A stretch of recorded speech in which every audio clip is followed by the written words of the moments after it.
Answer দেয় না, কারণ তারা আগে ব্রাইডকে দেখবে যে কীরকম সাজানো হয়েছে, তারপরে তারা বলবে। তো এটুকু অবধি তো ঠিক ছিল।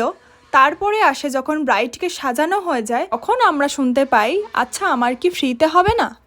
ফ্রিতে কি করে সম্ভব? মানে এই যে 5-6 ঘন্টা ধরে আমরা কাজটা করি, তো সেটা ফ্রিতে আমার মনে হয় না কোনো মেকআপ আর্টিস্টই করবে। কারণ একটা মেকআপ কমপ্লিট করতে গেলে তার হেয়ারস্টাইল থাকে, মেকআপ থাকে, শাড়ি ড্রাপিংও কিন্তু থাকে, তারপরেই কিন্তু একটা ফুল লুক কমপ্লিট হয়। মেকআপটা তো আর এতটা ইজি নয় যে একটু তুলি ধরে ঘষে দিলাম আর মেকআপ হয়ে গেল কমপ্লিট 5 মিনিটে। আর কিছু পাবলিক আছে যারা প্যাকেজ জানার পরও বার্গেনিং করবে, আর বার্গেনিং এর সাথে সাথে এটাও বলবে এ কম নেয় সে কম নেয়। আরে বাবা, যে কম নিচ্ছে তাহলে তার কাছে যাও। আর বেশিরভাগই তারা আধ ঘন্টা আগে এসে বলবে, আর আধ ঘন্টার পরে তাদেরকে রেডি করে দিতে হবে। মানে কি করে সম্ভব? আর আমাদের এই তর্ক বিতর্ক শুনে ব্রাইডের মনটা তখন খারাপ হয়ে যায়, কারণ তারা তো আমার দিকেও কিছু বলতে পারবে না, বাড়ির লোকের দিকেও কিছু বলতে পারবে না। সো এই সমস্ত দাবি করো না প্লিজ, কারণ আমাদের মনটা খুব খারাপ লাগে। চলো শুনে নি আমার ব্রাইডের লুকটা কেমন লাগলো।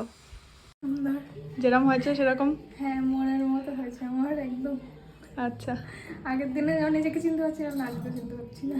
আর সেদিনের আমার কাজটা ছিল কিন্তু চাপড়াতে।